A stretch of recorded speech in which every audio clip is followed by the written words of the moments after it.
Bonjour Monsieur Richard Lumumba. Vous êtes secrétaire national chargé de la jeunesse de l'UDPS Kibasa Maliba. Nous venons de vous suivre il y a quelques heures sur Africa numéro 1 dans le journal des auditeurs et nous aimerions éclaircir 2-3 points avec vous. Alors, tout d'abord, pouvez-vous nous expliquer la différence entre l'UDPS Tshisekedi et l'UDPS Kibasa Maliba? L'UDPS Tshisekedi, c'est l'autre UDPS de ces messieurs qui est aujourd'hui à la tête, que tout le monde connaît.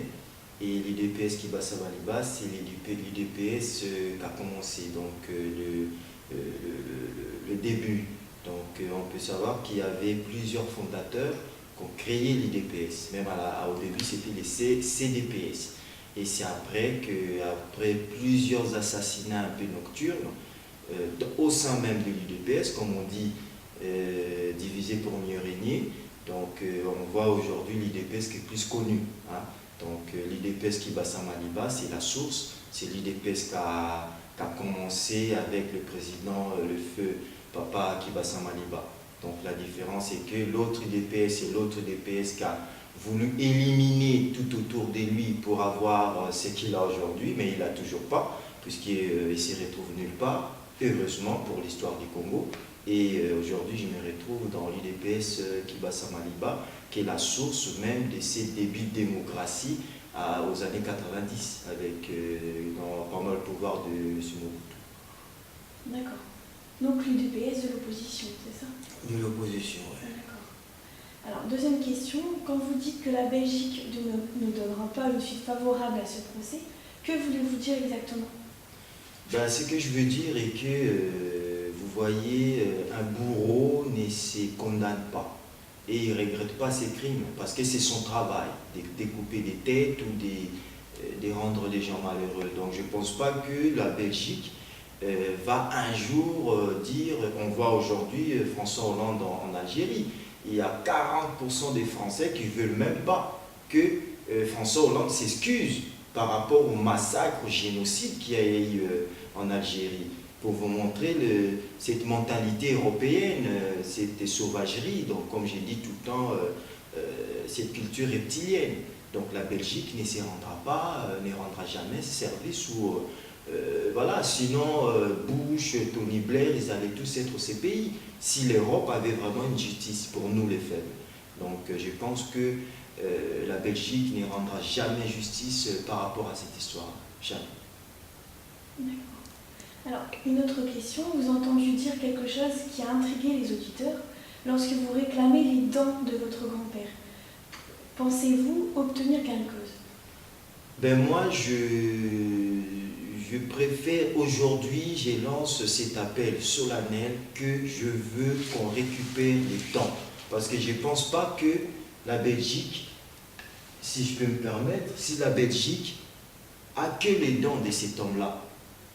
Imaginez-vous que le cerveau d'Einstein, il y a les Américains, les Russes, même ici en France, on les voit, même des criminels, il y a des scientifiques qui conservent leur cerveau, des poumons, des choses comme ça. Et Lumumba est 10 fois, 20 fois, 40 fois plus important qu'Einstein ou que sais-je encore. Donc je ne pense pas qu'il n'y a que les dents de Lumumba en Belgique. Il y a plus.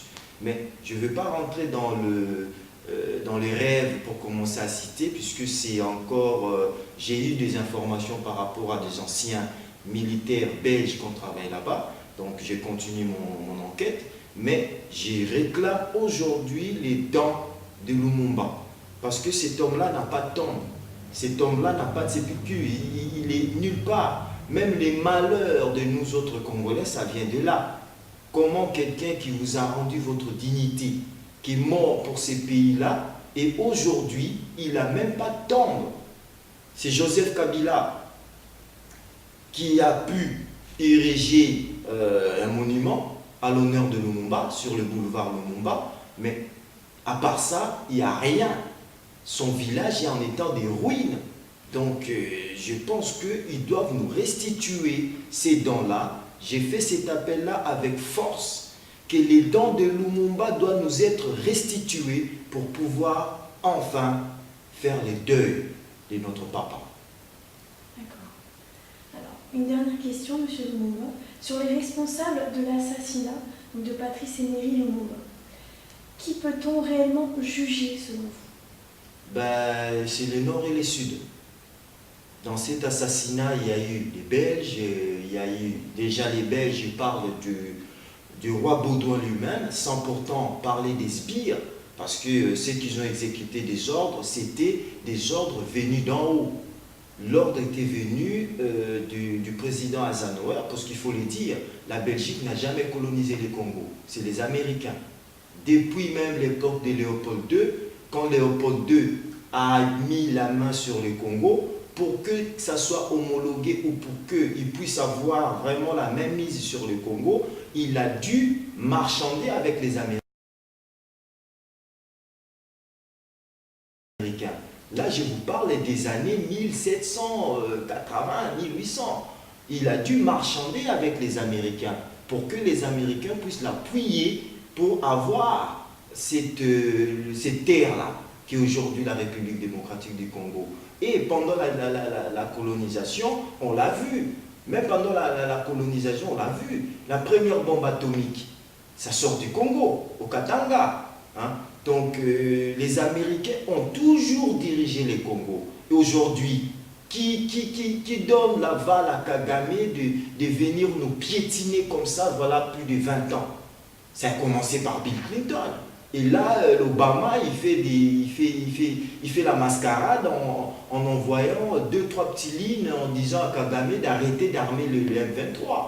Mais on voit aujourd'hui que la responsabilité de la mort de Lumumba, il y a des Congolais qui sont encore vivants, qu'on doit juger. Parce que bientôt, ils vont mourir. Hein? Ils sont, comme je l'ai dit souvent, devant la porte de l'hôpital. Comme M. Tshisekedi, c'est monsieur, il a écrit des lettres qui est sur Internet. Ce n'est pas des choses à cacher, c'est sur Internet. Pour dire à son ami Kalonji,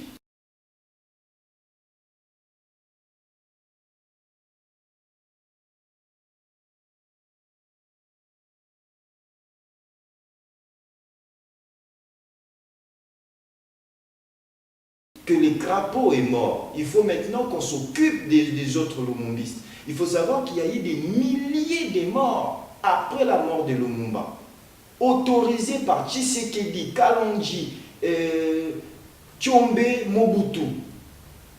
L'équipe de Tshisekedi et les Kalonji, ils ont fait du cannibalisme sur les lumumbistes au Bakwanga, comme Finan. Hein, comme le secrétaire national à la jeunesse du MNCL à l'époque, ils ont mangé la chair de ces gens-là. L'équipe de Tshisekedi, Kalonji, Nendaka, tout ça. Donc, il y a tous ces gens-là qu'il faut juger. C'est M. Tshisekedi, aujourd'hui, il est vivant. Il est vieux. Il va partir dans pas longtemps. Donc, ce sont des gens qu'il faut soutirer des grés ou des forces, les informations qu'ils détiennent dans leur tête. Donc, je pense que même, je vais faire une révélation aujourd'hui, quand Lumumba était en quarantaine, dans sa maison, il y avait les corps de sa fille qui pourrissaient dans la maison. Et ces corps-là, l'équipe de Tshisekedi ont récupéré les corps que la famille n'a jamais vus jusqu'à aujourd'hui. Monsieur Tshisekedi connaît très bien où ils ont enterré ces corps, où ils l'ont brûlé, ou jeté, ou mangé, comme ils ont eu l'habitude à l'époque. Donc, je pense que les Congolais doivent maintenant commencer à comprendre. Hein? J'ai des kilos et des kilos d'informations par rapport à cette histoire, et maintenant, que la course commence. Donc là, vous nous avez parlé des Américains et aussi des Africains. La responsabilité des Africains, oui. À l'occurrence des Congolais, comme Mobutu, qui est mort, les Nendaka, mort, les Tshombe, mort. Donc, on n'a aujourd'hui que M. Tshisekedi. Et j'étais heureux de voir que la justice belge, même si je ne suis pas pour cette justice-là, de citer dans les bas des accusations M. Etienne Tshisekedi, qui nous joue la mascarade d'un démocrate et pourtant, il est loin d'être un démocrate. Et ça, je l'ai dit haut et fort. D'accord. Alors, est-ce que vous avez un dernier mot, M. Lumumba, pour finir ? Ben, les derniers mots, je pense que la bataille vient d'être commencée et ça ne va jamais finir. Et je suis là pour faire la relève de cet homme-là. Et je vous l'ai dit qu'il y aura des têtes qui vont tomber. Ok, bah écoutez, on vous remercie beaucoup, Monsieur Bonne Richard, de nous avoir accordé cette interview très constructive. Merci à vous.